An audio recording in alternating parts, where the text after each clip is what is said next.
Bonjour, mesdames, mesdemoiselles, messieurs, bonjour, Nabilaï Kamara, depuis Bruxelles, chef compatriote guinéen. Voilà, donc, c'est depuis Bruxelles, hein, s'il vous plaît. Donc, j'ai ce nouveau thème d'information, chef compatriote guinéen. C'est un peu matinal, parce que maintenant, je crois qu'il est 8 heures à Conakry. J'espère que vous me suivez, que vous m'entendez également, chef compatriote guinéen. Vous pouvez me le confirmer. Si vous m'entendez, s'il vous plaît, chef compatriote guinéen. Nabilaï Kamara, depuis Bruxelles.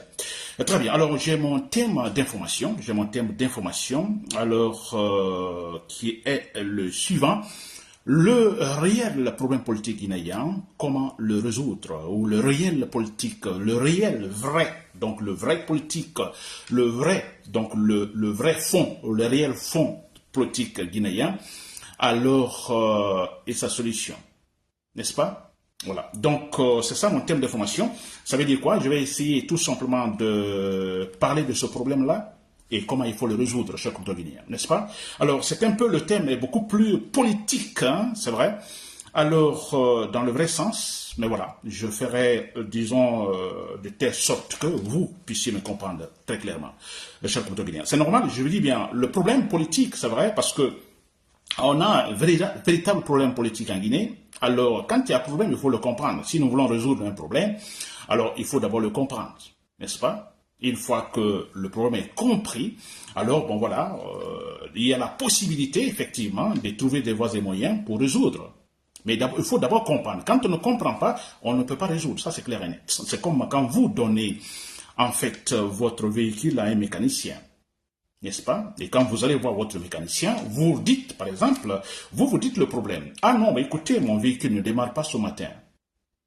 Quand vous dites, là, vous signalez quelque chose qui ne va pas dans le véhicule, et le mécanicien, qui sûrement a l'expérience, dira, bon, écoutez, bon voilà, donnez le véhicule, il va essayer de voir, il va résoudre. Mais d'abord, il doit comprendre. Il vous demandera, qu'est-ce qui ne va pas avec votre véhicule? Ah, ça ne démarre pas ce matin. N'est-ce pas? Alors, c'est la même chose. Pour le problème politique guinéen, c'est vrai, nous battons depuis toujours, nous communiquons, nous dénonçons, etc., etc. Mais je crois que ce point est très important. Il faut finalement de la maturité aussi de la part des Guinéens, une véritable maturité politique, comprendre réellement le problème, parce que mon but, comme beaucoup d'autres personnes, il faut informer les citoyens guinéens. Parce qu'on a l'État, le pouvoir guinéen, l'État, avec tous ses appareils, utilise ses privilèges pour désinformer les citoyens. Et ce qui est très grave. Voilà pourquoi, chers compteurs guinéens, nous devons insister sur ce point, informer réellement les citoyens, donner la bonne information. C'est quoi le problème guinéen et pourquoi ce n'est pas encore résolu? Et comment il faut le résoudre, chers compteurs guinéens? N'est-ce pas? Très bien. Alors, je commence cela, voilà, par l'actualité. Et c'est vrai, on a Mamadi Doumbouya, finalement, qui se voile plus la face, c'est vrai, qui est un peu déchaîné, n'est-ce pas? Alors, on comprend directement le choix, n'est-ce pas, son choix. Donc, il a finalement opté pour un choix, c'est vrai. Alors, on a, par exemple, les membres du FNDC, cette plateforme politique qui sont actuellement arrêtés, Foneke Mangay et Mamadou Bilo, qui sont actuellement arrêtés, et d'autres, hein, finalement. Alors, je disais hier, avant-hier, que ce n'est pas étonnant. Donc, c'était en tenant compte de l'option de Mamadi Doumbouya. Donc, il a fait un choix, et ce choix, donc, mène directement à ces formes de comportement politique. Donc, ce n'est pas étonnant, n'est-ce pas? Chers compteurs guinéens, c'est quand même dommage. C'est dommage. Alors, pourquoi dire que c'est dommage? Parce que, franchement, écoutez, nous sommes dans une transition. Alors, cette transition, finalement, on peut dire que ce n'est plus une transition. Parce que quand on parle de transition, c'est toujours d'un point, je dirais, de comportement politique médiocre vers un autre point de comportement politique beaucoup plus amélioré. N'est-ce pas? Je prends par exemple, il y a eu des transitions, disons, au niveau, en fait, je dirais, général, pour ceux qui ont suivi ça dans les écoles, par exemple, on parle de la transition du féodalisme vers le capitalisme, non? N'est-ce pas? Il y a un changement ou de la transition disons, du socialisme vers la démocratie. Oui, il y a toujours, vous voyez, des étapes. N'est-ce pas? Et c'est dommage que nous, chez nous, en Guinée, on parle de la transition. Cette transition, moi je dis, il ne faut pas l'appeler transition. Et une transition qui, c'est pas possible, une transition qui quitte d'un état d'un stade totalement médiocre vers un autre état, vers un autre stade médiocre, d'ailleurs pire, vous comprenez, ce n'est pas la transition. La transition, on doit quitter d'un point médiocre, d'un point bas, vers un point beaucoup plus haut, n'est-ce pas? Beaucoup plus compréhensible. Un point confus vers un point beaucoup plus transparent. C'est ça la transition. Mais ce qui se passe actuellement en Guinée, ça, ce n'est pas la transition. C'est clair. N'est-ce pas? Je dis bien, c'est dommage. C'est dommage parce que quand on parle de l'État, l'État, comme définition, c'est une forme d'organisation. Non? Je me limite là. C'est une forme d'organisation, l'État. Alors, dans ça, il y a ce qu'on appelle organisation, il y a organiser une société. Alors, quand on parle d'organiser déjà, alors l'idée est claire, c'est que, bon là, il y a une certaine volonté de bien faire les choses. On organise, on met chaque chose à sa place. Il n'y a pas le hasard dans les actions. On ne fait pas les choses à tâtons. Vous comprenez, chers compatriotes? Donc, en fait, tout est, bien réfléchi. Hein? On structure les choses. Et quand on parle de structure, c'est qu'il y a un travail intelligent dedans. On veut que chaque chose soit à sa place. N'est-ce pas? C'est ça, organiser. L'organisation. Donc, l'État, vous comprenez, vous avez l'idée, l'État, une forme d'organisation qui va essayer, en fait, de permettre aux Guinéens d'atteindre leur objectif, mais en procédant ainsi, n'est-ce pas? En mettant des actes intelligents, en mettant des institutions bien structurées. C'est ça l'État, ce compteur guinéen. N'est-ce pas? Vous comprenez? Alors, cet État-là, alors, il faut le dire, c'est pas facile pour l'État, dans son état pur, d'atteindre en fait ses objectifs. Parce que la société, composée des êtres humains, alors nous sommes sensibles. Nous ne sommes pas des êtres insensibles, nous ne sommes pas par exemple des papiers ou des cailloux, n'est-ce pas? Nous sommes sensibles. Les êtres humains sont sensibles, nous réagissons. Alors si c'était par exemple des cailloux et des feuilles, non, qui ne réagissent pas. Mais l'État doit organiser des êtres humains qui sont sensibles. Donc, c'est compliqué, c'est difficile. N'est-ce pas? Et pour cela, d'ailleurs, que l'État, dans son état, l'État en soi comme forme d'organisation, dans son état pur, sans faire appel à d'autres organisations, je dirais, préalablement établies, n'est-ce pas? Ce sera difficile pour l'État de résoudre son problème. Très difficile. Par exemple, je dis, quand je parle d'autres formes d'organisation préétablies ou préconçues, par exemple la démocratie, c'est une forme d'organisation préétablie. Moi, je dirais comme une sorte de prêt-à-porter. C'est déjà fait, c'est déjà conçu, ça et là. L'État l'utilise pour améliorer son travail. N'est-ce pas? C'est pas seulement la démocratie. On a eu dans les temps ce qu'on appelle ici le marxisme, n'est-ce pas? Il y a eu léninisme. Il y a eu le fascisme, il y a, voilà. Maintenant, on parle, ou plutôt le royaume, par exemple. Hein, ce sont des formes d'organisation, moi je dirais, préconçues, n'est-ce pas? Et l'État va les utiliser pour, finalement, en fait, atteindre ses objectifs, très clairement. Vous voyez? Alors, je donne un exemple, hein, une sorte de figuration, une figure que je vais donner. Par exemple, nous prenons le téléphone. Je prends mon téléphone. Je prends par exemple un téléphone, hein, cette tablette, n'est-ce pas? Alors, je me fixe un objectif en utilisant cette tablette, disons, de télécharger de la musique, n'est-ce pas? Cette tablette, le smartphone. Je dois télécharger de la musique. Mais ce téléphone, cette tablette en soi, ne peut pas télécharger de la musique, n'est-ce pas? Elle est conçue de telle manière qu'elle ne peut pas, en soi, avec ces éléments, donc télécharger de la musique. Donc, je suis obligé d'utiliser des applications. Ces applications que je dois télécharger dans cette tablette. Quand je télécharge ces applications, alors je pourrais, par exemple, télécharger de la musique. Vous comprenez, cher compteur guinéen? Voilà, c'est un peu cela. Donc, il peut arriver, finalement, que l'application téléchargée dans mon téléphone pour télécharger de la musique, que en fait ça ne fonctionne pas. Ça ne fonctionne pas, soit parce que l'application, je ne sais pas l'utiliser, je ne la comprends pas bien, vous comprenez? Ça c'est un. Ou soit l'application, elle est bonne, mais donc dans mon téléphone, il faut un travail donc préalable, c'est-à-dire un problème de place. Il n'y a pas assez de place, donc il faut des fichiers, il y a des fichiers inutiles qu'il faut en fait supprimer pour que mon application, l'application que je place pour télécharger de la musique puisse fonctionner réellement. Je ne sais pas si vous me suivez, s'il vous plaît. Vous voyez? Alors, voilà, ce sont des options. Donc, l'application ne fonctionne pas parce que je ne la comprends pas. Donc, je dois demander sûrement l'aide pour qu'on m'explique bien, n'est-ce pas? Et une fois qu'on m'explique bien, voilà, je peux faire ce que je veux.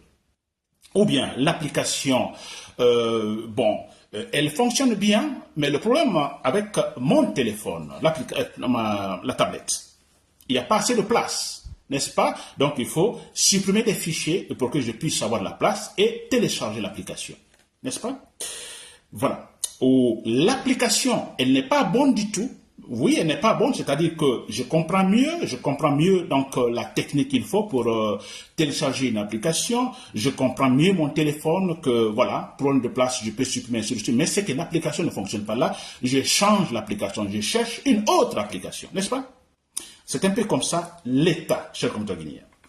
L'État et la démocratie, l'État et les autres formes d'organisation politique que moi j'appelle ici, ce sont de prêt à former, plutôt prêt à porter. N'est-ce pas? L'État va utiliser en fait ces prêt à former, prêt à porter ou ces formes d'institutions politiques préconçues pour l'aider à travailler, à mieux organiser sa société. On a vu antérieurement des pays qui avaient opté, des États dans le monde, beaucoup de pays qui ont opté pour, par exemple, le stalinisme, en Union soviétique, par exemple, qui avaient choisi le stalinisme, donc une forme d'organisation préconçue, c'est-à-dire tout est déjà fait, vous prenez cette forme d'organisation politique préconçue, vous, en fait, l'appliquez dans votre État, permettant à l'État de mieux organiser cette société composée des êtres humains sensibles. N'est-ce pas? Alors, finalement, dans ces pays, par exemple, ça n'a pas fonctionné. Le stalinisme, finalement, ne pouvait plus fonctionner. Ou le fascisme ne pouvait plus continuer. N'est-ce pas? Même le royaume, ça ne pouvait plus continuer. Vous comprenez? Alors, il fallait finalement opter pour autre forme d'organisation politique préconçue. Et aujourd'hui, la majorité des pays aujourd'hui ont opté effectivement pour la démocratie. Vous comprenez, chers compatriotes guinéens?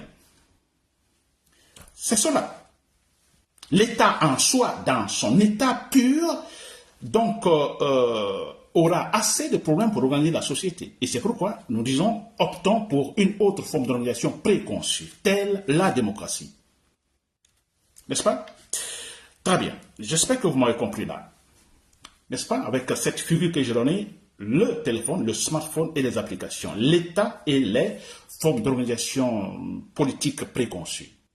Alors, le problème maintenant en Guinée, c'est quoi? Depuis toujours d'ailleurs, Sékou Touré, Lansana Conté, Dadis Camara, Alpha Condé et maintenant avec Madi Doumbouya, c'est dommage, mais voilà, c'est la réalité. Alors, ils ont choisi, en fait, ils sont à la tête de l'État qui doit organiser la Guinée, mais en fait, ils ont préféré utiliser l'État dans son état pur, sans l'aide, sans des autres formes d'organisation politique préconçues. N'est-ce pas?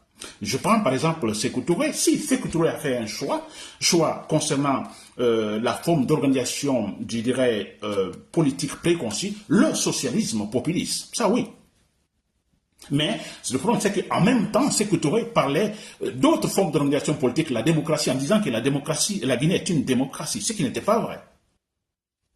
N'est-ce pas? C'est comme si vous utilisez en fait votre smartphone, le téléphone, vous prenez votre téléphone, vous voulez télécharger de la musique, vous téléchargez une application, l'application elle est bonne, c'est vrai, elle est très bonne, vous l'installez dans votre téléphone, mais finalement, vous en fait ne l'utilisez pas, vous vous dites non, à travers mon téléphone même, en fait, je dirais, les éléments de mon téléphone. C'est à partir de ces éléments que je vais faire le téléchargement de la musique. Vous ne faites pas cas à l'application qui doit réellement télécharger de la musique. Mais oui, pourquoi vous ne voulez pas utiliser l'application? Parce que vous vous dites, ça a un coût, ça coûte cher, l'application. Alors vous vous dites, ok, vous prenez l'application, c'est sur votre téléphone, mais vous ne l'utilisez pas. Vous utilisez les éléments de votre téléphone qui sont pourtant incapables de télécharger de la musique. Et c'est ce que la Guinée a fait depuis. Avec Sékou Touré, on dit, ah, la Guinée c'est une démocratie. N'est-ce pas?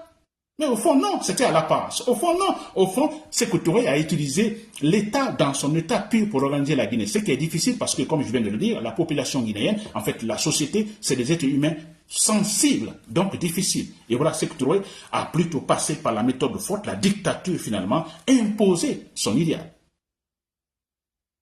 Sékou Touré seulement ne l'a pas fait. Lansana Conté. Lansana Conté, bien sûr, on peut dire qu'il est le père de libéralisme politique en Guinée, c'est vrai, c'est avec son coup d'État, même si quelque part on peut dire, bon, il n'avait pas de choix, n'est-ce pas?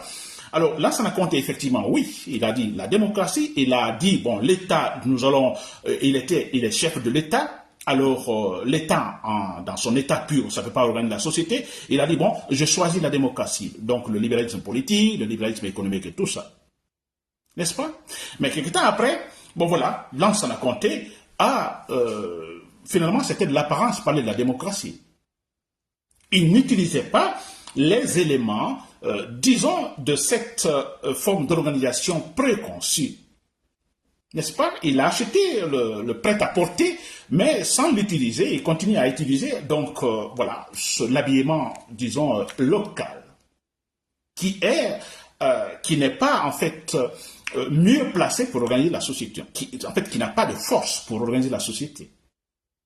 N'est-ce pas? Donc Lansana Conté parlait de la démocratie, mais c'était à l'apparence. Finalement, il a aussi opté pour, disons, l'utilisation de l'État dans son état pur. Et dans son état pur, ça veut dire quoi? Bon, écoutez, face aux citoyens, aux êtres humains sensibles, bon, écoutez, la force physique a été utilisée, les mensonges utilisés, la propagande utilisée par Lansana Conté.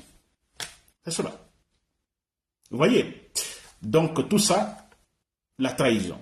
Se mentir à soi-même, c'est ce qu'on a fait, Lansana Conté. Alors, on a vu Dadis Camara, bon, c'est la même chose, hein, c'était un départ, mais bon, voilà, on voyait que Dadis aussi voudrait plutôt l'utilisation de l'État dans son état pur, sans les formes d'organisation politique préconçues. N'est-ce pas? Alors, il y a eu Alpha Condé. Alpha Condé, c'est la même chose, l'apparence, la démocratie, mais au fond, il a préféré, il a opté pour l'État dans son état pur. Et là, qui ne peut pas organiser la société guinéenne. Ça, c'est clair. Soit, vous voulez organiser la société, mais en ce moment, en utilisant, parce que l'État dans son état pur, mais écoutez, c'est de la brutalité, parce qu'il n'a pas les moyens, l'État seul n'a pas les moyens d'organiser la société sans ces formes d'organisation politique préconçues. Ça, c'est clair. N'est-ce pas? Bon, voilà. Et Mamadi Doumbouya, voilà, malheureusement, lui qui vient d'arriver, alors, voilà, nous constatons très clairement, mais ça, c'est clair, ça ne se cache même pas, ça se voit tout de suite, il opte pour l'État, pour organiser la société guinéenne avec l'État, donc l'État dans son état pur, sans, en fait, l'aide des formes d'organisation politique préconçues. Hein, nous nous battons actuellement pour que Mamadi Doumbouya opte pour une forme d'organisation politique, c'est-à-dire la démocratie, pour pouvoir mieux organiser la société guinéenne. Mais non, malheureusement, vous voyez, 3 années déjà, presque 3 années, bon voilà, il y a un refus. Donc, nous voyons Mamadi Doumbouya, l'idéal, c'est utiliser cette forme donc de gouvernance, appeler l'État dans son état pur, chers compatriotes guinéens. Ce qui crée des problèmes. Alors, les conséquences, c'est quoi? Mamadi Doumbouya, maintenant, nous voyons comme il opte, ça c'est clair. On ne peut pas dire qu'il veut, il se prépare pour, disons, adopter, par exemple, une structure politique préconçue. La démocratie, par exemple, non. Presque 3 années, aucun acte n'est placé pour atteindre cet objectif-là. Aucun. D'abord, la Constitution, par exemple, ils disent à tout moment que la Constitution a été élaborée, mais jusque maintenant, absolument rien. Et là, c'est fondamental, la Constitution. Donc, rien ne nous montre ici qu'il veut effectivement une application n'est-ce pas, pour notre téléphone capable de télécharger de la musique. Non, il veut plutôt compter sur son téléphone pour télécharger, son téléphone qui va télécharger de la musique sans les applications. Et le téléphone en soi n'est pas capable de télécharger de la musique. La Guinée en soi, l'état politique guinéen en soi ne peut pas résoudre le problème guinéen. N'est-ce pas? Alors, qu'est-ce qu'il opte finalement? Pourquoi? Pour effectivement la non-conviction, c'est-à-dire il va diriger la Guinée sans convaincre les Guinéens, sans aucune conviction. Et là, les conséquences, vous savez. Alors, il est question d'abord d'utiliser des mensonges, c'est cela, des mensonges, de la propagande, de la démagogie, l'orgueil aidant, vous comprenez, de la force physique. Oui, c'est vrai. Et non la conviction, c'est-à-dire convaincre les Guinéens. Alors, convaincre les Guinéens, ça signifie quoi? Bon, on a voilà, une bonne majorité des Guinéens qui s'asseyent autour de la table, qui essayent de voir le problème, comprendre le problème, essayer tout simplement de travailler sur des points de différence et finalement trouver un point commun et travailler. Non, ce n'est pas ça. Et finalement, qu'est-ce qui se passe, cher Moutouria? Ce qui est très grave, regrettable, c'est vrai, c'est que Mamadou Doumbouya, voilà, pour ce complexe d'infériorité, parce que là, il faut le dire, que je devais dire depuis le départ, il y a un problème de complexe d'infériorité chez tous ces présidents guinéens. Alors, quand je parle de complexe d'infériorité, c'est quoi? Alors, avoir le complexe d'infériorité, c'est que vous avez, il y a ce sentiment de se sentir inférieur face à certaines situations. N'est-ce pas? Alors, un président, comme on parle de président, un président qui a le complexe d'infériorité, alors, il ne veut pas de critiques, il ne veut pas qu'on signale ses points faibles, n'est-ce pas? Il veut toujours rester dans ce degré, le plus haut degré, je dirais, parlant de l'administration, le plus haut degré de la considération humaine. Parce qu'en Guinée, par exemple, quand quelqu'un est ministre et président, bon Dieu, il se voit différent, il n'est plus comme les autres. C'est fini, même s'il n'est plus ministre, donc il est déjà à la retraite. Ça me rappelle un professeur de philosophie en Guinée qui me disait cela. Actuellement, il est professeur de philosophie dans une université à Chicago, professeur de philosophie africaine à Chicago, n'est-ce pas? Je ne vais pas citer son nom. Alors, il était en Guinée à un moment donné, au temps de Lansana Conté, il est arrivé, il travaillait au ministère de l'Éducation. N'est-ce pas? Il était bien placé au ministère de l'Éducation. Mais c'est quelqu'un qui pourrait facilement être ministre, parce qu'il est il est très bien formé quand même. N'est-ce pas? Alors il me disait, moi je le disais, parce que moi en ce moment je venais de terminer les études, je faisais mon stage donc à travers des différents ministères à Conakry, n'est-ce pas? C'est lui qui me guidait, vous comprenez? Alors moi je disais, M. Ndao, mais j'ai déjà cité son nom. Alors je disais, mais écoutez, pourtant vous pouvez être ministre, vous avez de très bonnes idées. N'est-ce pas? L'expérience américaine, voilà tout ça. Alors, il me disait, Nabi, non, écoutez, je ne veux pas être ministre. Vous comprenez? Il dit, non, je ne veux pas être ministre. Parce que, écoutez, quand tu es ministre tout à l'heure, tu n'es plus ministre, tu es comme à la retraite. Vous voyez ce complexe d'infériorité de la part d'un professeur universitaire qui a bien étudié, mais qui a ce complexe. Il s'est dit, être ministre, quelques temps après, il n'est plus ministre. Alors, il dit, mais écoutez, je serai comme à la retraite. Mais pourquoi à la retraite, monsieur?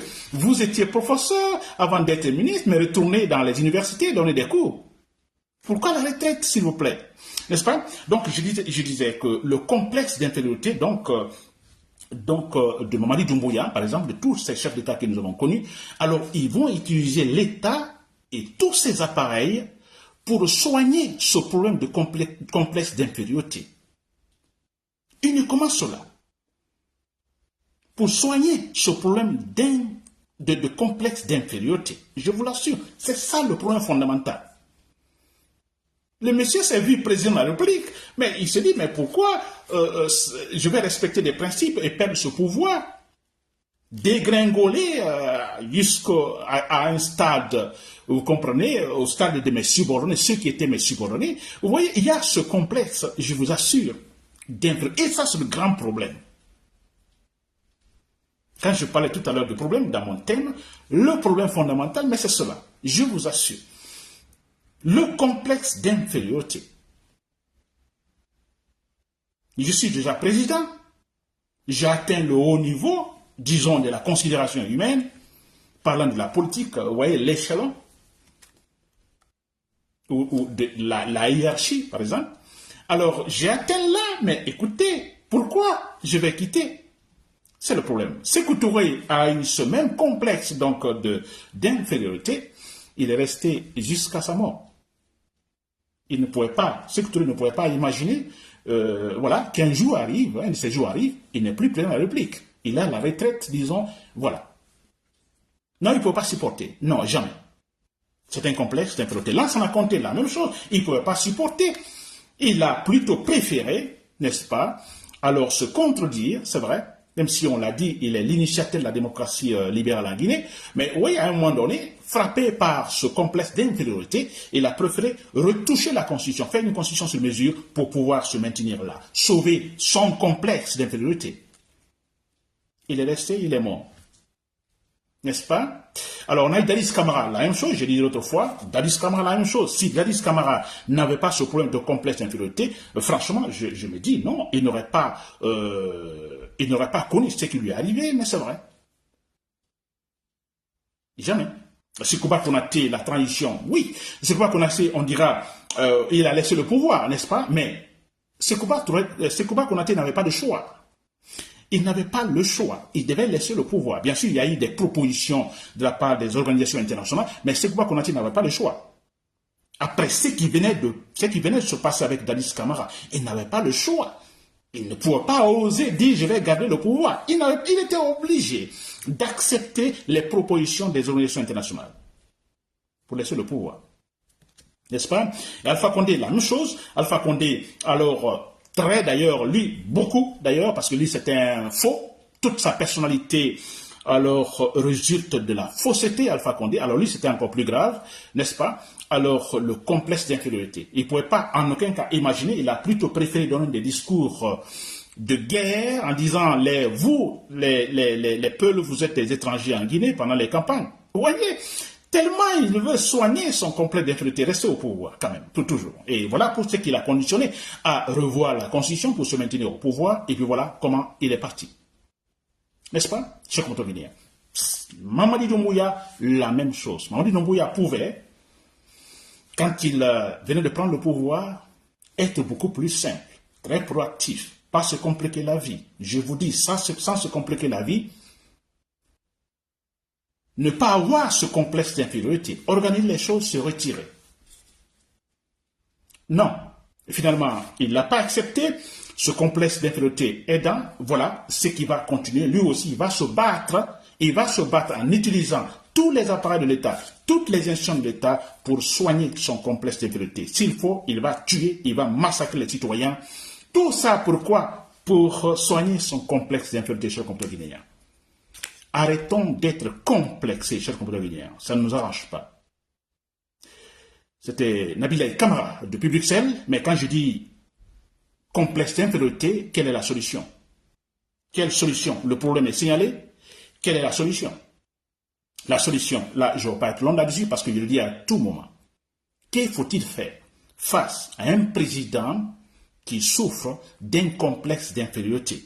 Que faut-il faire face à un président qui utilise tous les appareils de l'État pour seulement sauver son complexe d'infériorité? Que faut-il faire, chers compatriotes guinéens? Vous avez sûrement votre réponse. Moi, ma réponse est très claire et je vous le dis, on n'a pas besoin d'aller s'asseoir dans une classe de sciences politiques pour le dire, le prévoir et l'expliquer rationnellement.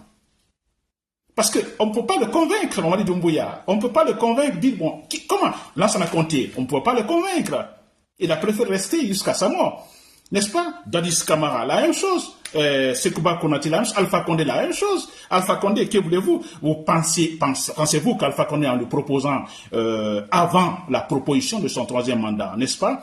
La préparation de son troisième mandat, en disant, bon, monsieur Alpha Condé, bon, écoutez, nous vous garantissons, en fait, voilà, un après-présidence, je dirais, beaucoup plus, je dirais, sécurisé financièrement, n'est-ce pas?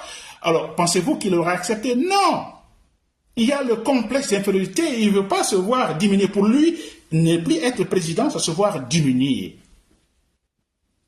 N'est-ce pas? Mais c'est cela. Alors, qu'il faut-il faire face à un président qui a le complexe d'infériorité? La seule solution, vous voyez, ils sont têtus. Donc, la seule solution, s'il vous plaît, il faut prendre les armes. C'est tout. Il faut prendre les armes. Il n'y a pas autre chose. Surtout quand on dit Doumbouya, c'est un militaire, il faut les armes. Il faut le faire quitter militairement. On dira, Nabil a écouté, au coup d'État, ça sera coup d'État après coup d'État. Non, continuons ainsi. Dadis a déconné, n'est-ce pas? Alpha Condé a déconné, Mamadou Doumbouya va déconner. On verra, celui qui viendra ici va faire la même chose. Parce que là, il est averti. Allons-y comme ça, n'est-ce pas? Et vous verrez, à un moment donné, tout sera clair. On aura finalement ce qu'on appelle ici la maturité politique, cher compte guinéen.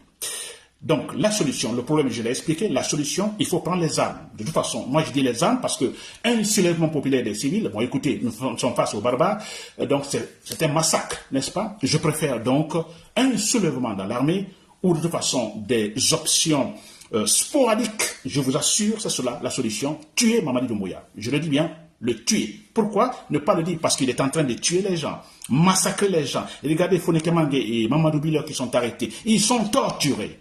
Allons-nous avoir pitié de cet homme? Jamais. Cher compte, c'était Nabil et camarades depuis Bruxelles. Merci pour l'écoute et bonne journée.